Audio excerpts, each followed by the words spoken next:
எல்லாருக்கும் வணக்கம். இந்திய அரசியல் சாசனம் நம்ம தமிழ்நாட்டில் இருக்கிற எல்லாருக்குமே கொடுத்துருக்கிற உரிமையில் ரொம்ப ரொம்ப முக்கியமானது ஓட்டிங் ரைட், வாக்குரிமை.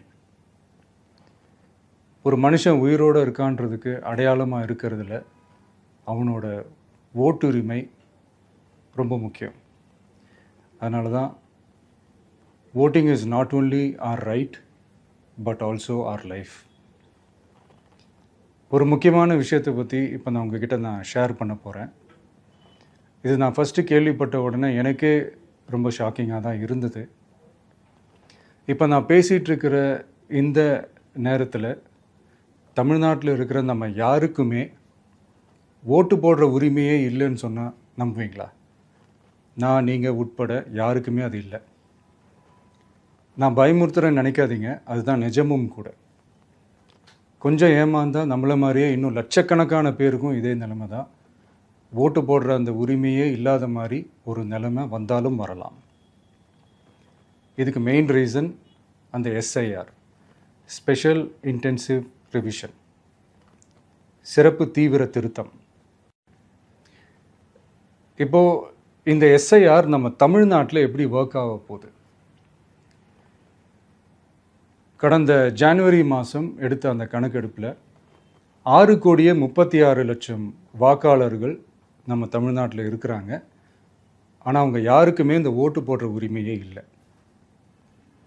அந்த பிஎல்ஓன்னு சொல்லுவாங்க, பூத் லெவல் ஆஃபீஸர்ஸ், வாக்குச்சாவடி நிலை அலுவலர்.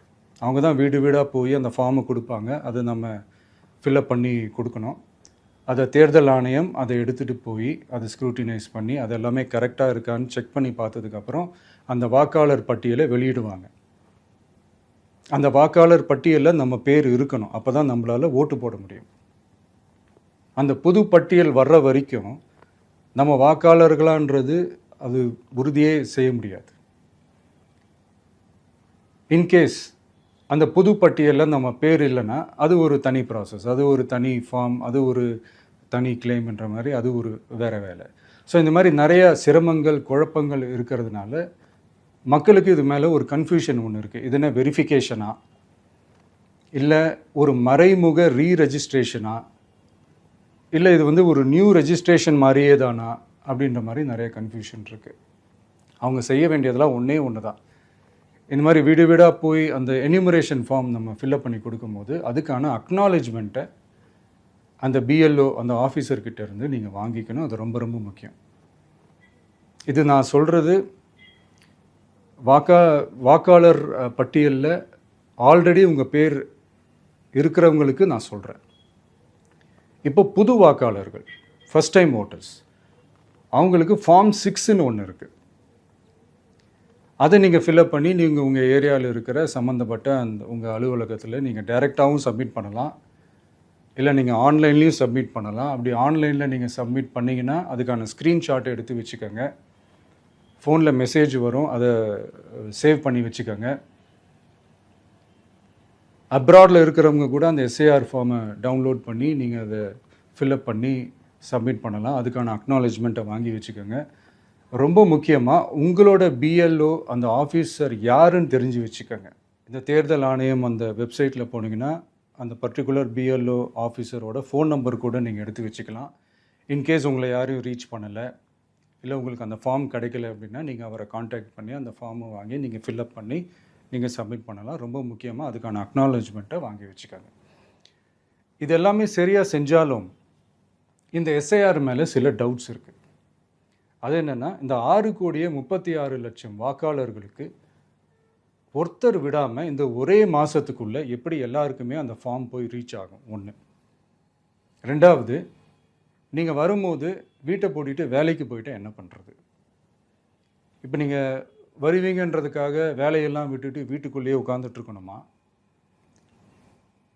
ஸோ இதில் மெயினாக பாதிக்கப்பட போகிறது உழைக்கிற மக்கள், ஏழைகள், வேலைக்கு போகிற பெண்கள். இவங்களுக்கு யார் கரெக்டான அந்த பதில் சொல்ல போகிறது? ஒரு நியாயமான எஸ்ஐஆர்னால் என்ன நடக்கணும்? இப்போது இறந்து போனவங்களை மார்க் பண்ணி அதுலேருந்து டிலீட் பண்ணணும். இப்போ போலி வாக்காளர்கள் இருந்தாங்கன்னா அவங்கள மார்க் பண்ணி டிலீட் பண்ணணும். இப்போ ஆல்ரெடி ஓட்டு இருக்கிறவங்களுக்கு எதுக்கு இந்த ரெஜிஸ்ட்ரேஷன் என்ற பேரில் இவ்வளவு குழப்பங்கள் அப்படின்றது தான் எங்கள் கேள்வி. இப்போ புதுசாக வர வாக்காளர்களையோ இல்லை ஓட்டு இல்லாதவங்களையோ சேர்த்தா பத்தாதா? இப்போ ரீசெண்டாக நடந்த இப்போ எலெக்ஷன் 2021, 24 எப்படி எல்லாருமே ஓட்டு போட்டோம்?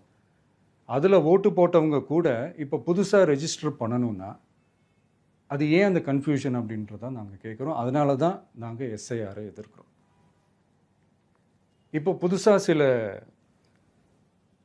கம்ப்ளைண்ட்ஸ்லாம் வர ஆரம்பிக்குது. அது என்னென்னா முக்கியமாக நம்மளுடைய டிவிகே தோழர்களுக்கு அந்த ஃபார்ம் கிடைக்க மாட்டேங்குது, கொடுக்க மாட்டேன்றாங்க அப்படின்ற சில கம்ப்ளைண்ட்ஸ்.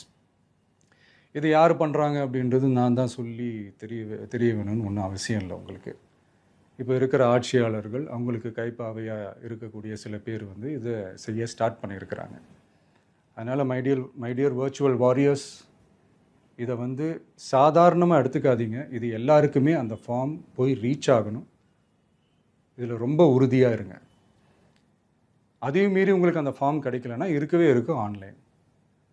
தேர்தல் ஆணையம் அந்த வெப்சைட்டில் போய் அந்த ஃபார்மை டவுன்லோட் பண்ணி நீங்கள் ஃபில்அப் பண்ணி சப்மிட் பண்ணலாம். உங்கள் வீட்டில் இருக்கிறவங்களுக்கு நீங்கள் செஞ்சு கொடுங்க, பக்கத்து வீட்டில் இருக்கிறவங்களுக்கு செஞ்சு கொடுங்க, தெரிஞ்சவங்களுக்கு, தெரியாதவங்களுக்கு, பழகினவங்களுக்கு, பழகாதவங்களுக்கு எல்லாருக்குமே நீங்கள் தயவு செஞ்சு கொடுங்க. அண்ட் ரொம்ப முக்கியமாக நம்ம ஜென்சி கிட்ஸ், நம்ம ஃபஸ்ட் டைம் ஓட்டர்ஸ், நம்ம புது வாக்காளர்கள், நம்ம நண்பா நண்பிகள், அவங்க ரொம்ப கேர்ஃபுல்லாக இருக்கணும். நான் ஆல்ரெடி சொன்ன மாதிரி உங்களுக்கான ஃபார்ம், அந்த ஃபார்ம் நம்பர் 6, அதை கரெக்டான டீட்டெயில்ஸோட கரெக்டான உங்கள் டாக்குமெண்ட்ஸை வச்சு அதை சப்மிட் பண்ணுங்கள். ஏன்னா வரப்போகிற தேர்தலில் நீங்கள் தான், அந்த ஜென்சி வாக்காளர்கள் தான் மிக முக்கியமான ஒரு ஃபோர்ஸ் அப்படின்றது எல்லாருக்குமே தெரிஞ்ச ஒரு விஷயம். அதனால் உங்களை டிஸ்டர்ப் பண்ணுறதுக்கு, உங்கள் பேரை அதில் இன்க்ளூட் பண்ணாமல் செய்கிறதுக்கு என்னென்ன வேலைகள் செய்யணுமோ, என்னென்ன தில்லுமுள்ளு வேலைகள் செய்யணுமோ எல்லாமே அவங்க செய்வாங்க. இது நமக்கு எல்லா திசையிலையும் எல்லா பிரச்சனைகள் கொடுத்துட்டு தானே இருக்கிறாங்க. அது டிஃபால்ட்டாக நடந்துட்டு தான் இருக்கும். அது ஒன்றும் பண்ண முடியாது. ஸோ அந்த மாதிரி ஓட்டு போடுற விஷயத்துலேயும் அவங்க என்ன உத்தரமராக மாறவா போகிறாங்க? இப்போ நான் சில மீட்டிங்ஸ்லலாம் ரிப்பீட்டடாக ஒரு விஷயம் நான் சொல்கிறேன்ல, 2 பேருக்கு நடுவில் தான் போட்டி அப்படின்ட்டு. அது மேடைக்கு மேடை அவங்க அதை ப்ரூவ் பண்ணிகிட்டு இருக்கிறாங்க. அதனால் தோழர்களே, வரப்போகிற தேர்தலில் நம்ம யாருன்னு காட்டணும், நம்ம பலம் என்னன்னு காட்டணும். அதுக்காக அந்த பலமான, அந்த பவர்ஃபுல்லான ஆயுதத்தை நம்ம கையில் எடுக்கணும். அந்த ஆயுதம் வேறு எதுவுமே இல்லை, ஓட்டு, வாக்கு, ஜனநாயகம். அது இருந்தால் தான் நம்ம அந்த வெற்றியை நோக்கியே நம்மளால் பயணிக்க முடியும். தமிழ்நாடே அந்த வாக்குச்சாவடி முன்னாடி திரண்டு நிற்கணும். அதை பார்த்துட்டு தமிழ்நாடே தமிழக வெற்றி கழகமா, இல்லை தமிழக வெற்றி கழகம் தான் தமிழ்நாடா அப்படின்ற மாதிரி இருக்கணும். வீடுன்னு ஒன்று இருந்தால் தான் ஓடு மாற்ற முடியும்னு அறிஞர் அண்ணா அவர்கள் சொல்லியிருக்கிறாங்க. அந்த மாதிரி ஓட்டுன்னு ஒன்று இருந்தால் தான் இந்த நாட்டையே காப்பாற்ற முடியும். அப்புறம் இன்னொரு முக்கியமான விஷயம், அந்த எனிமரேஷன் ஃபார்ம் நீங்கள் ஆன்லைனில் நீங்கள் ஃபில்அப் பண்ணும்போது அதில் ஒரு சில ப்ராப்ளம்ஸ் வர்றதுக்கு வாய்ப்பு இருக்குது. அது உங்களுடைய ஓட்டர் ஐடியில் இருக்கிற உங்கள் பேரும், ஆதார் கார்டில் இருக்கிற பேரும், அந்த ஸ்பெல்லிங், இனிஷியல்ஸ் எல்லாமே ஒரே மாதிரி இருந்தால் தான் அது அக்செப்ட் ஆகும், இல்லைன்னா அக்செப்ட் ஆகாது. அது கொஞ்சம் கேர்ஃபுல்லாக பண்ணுங்கள். அது கொஞ்சம் யூசர் ஃப்ரெண்ட்லியாக இருக்கலாமேன்னு கேட்டதுக்கு அதெல்லாம் முடியாது, அதுக்கெல்லாம் வாய்ப்பு இல்லை, அதுக்கெல்லாம் ஆளுங்க இல்லை, பண்ண முடியாதுன்னு ரிப்ளை பண்ணிட்டாங்க. ஸோ அதனால் மைடியர் டிவிகே தோழர்களே, மைடியர் ஜென்சி படை பலமே, உஷாராக இருங்க, கான்ஃபிடெண்ட்டாக இருங்க. நல்லதே நடக்கும். வெற்றி நிச்சயம். மீண்டும் சந்திக்கும் வரை நன்றி, வணக்கம்.